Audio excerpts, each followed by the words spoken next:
I don't know how to begin this. My hands are trembling, and every time I close my eyes, I see his face.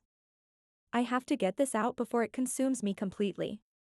If you've ever wanted to know what it's like to stare into the abyss and see it staring back at you, then listen to my story. It's my only way of making sense of the horror that turned my life into a living nightmare. I'm Claire, a middle-aged woman with a love for adventure and a passion for exploring hidden places. Before this, I'd considered myself pretty tough and skeptical about the supernatural. I've always been the level-headed one, the logical one. But everything changed during our last expedition up Black Mountain Trail. It was supposed to be a routine hike, a chance to escape our daily grind and find some tranquility. My husband, Dave, and I had been married for 15 years, and we both cherished these trips into the wild. Dave was an easygoing man, always making jokes and keeping things lighthearted. His natural charisma and sense of humor made everyone around him feel at ease.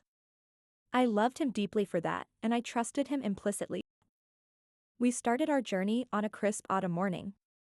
The trail was known for its breathtaking views and peaceful surroundings. We had no reason to suspect anything out of the ordinary. The first few miles were picturesque, with golden leaves crunching underfoot and the crisp mountain air filling our lungs. We talked and laughed, savoring the solitude that only nature could provide.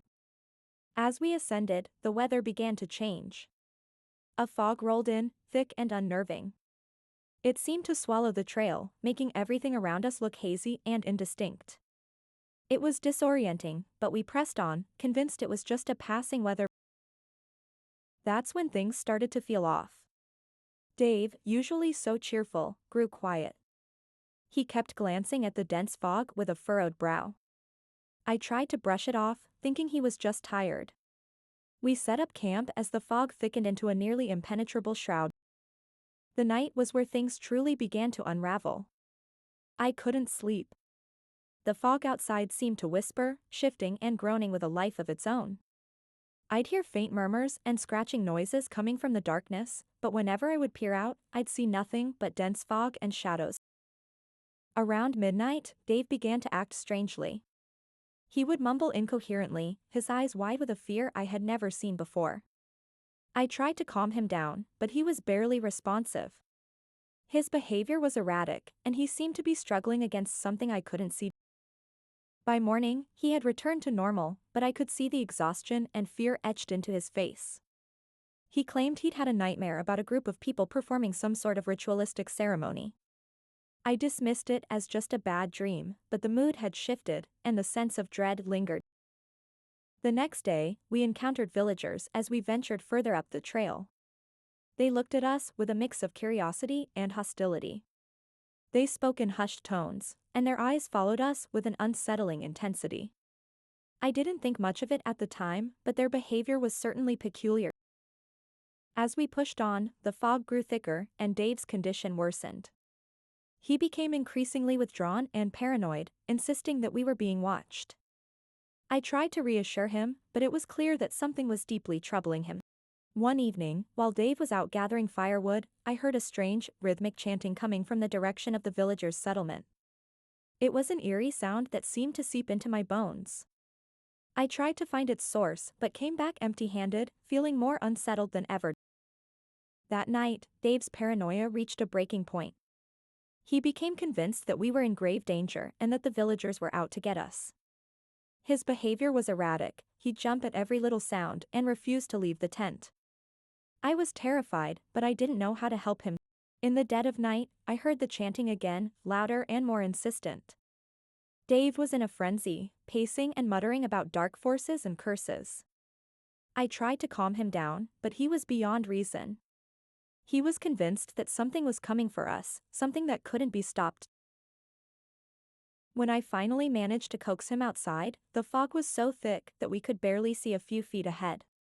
The chanting had stopped, but there was an oppressive silence that filled the air.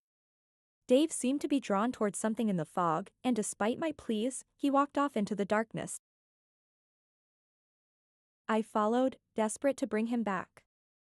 The fog seemed to swallow him whole, and I could hear him calling out in terror.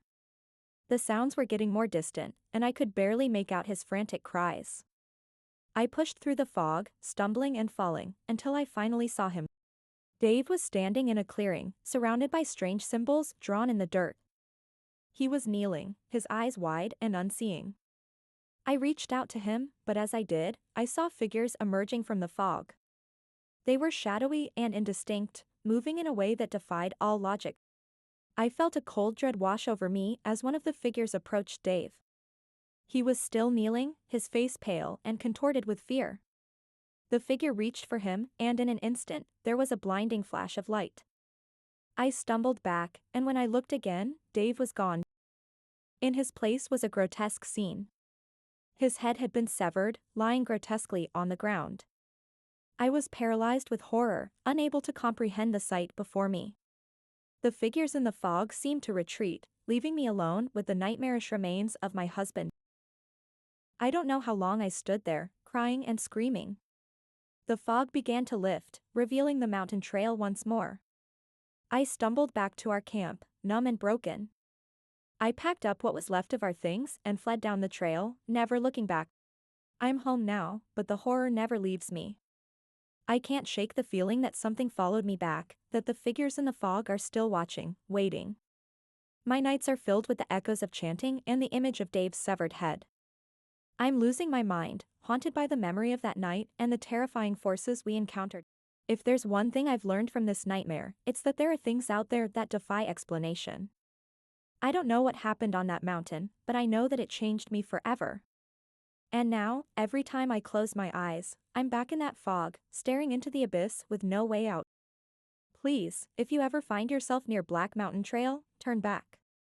There are things out there that no one should ever have to see.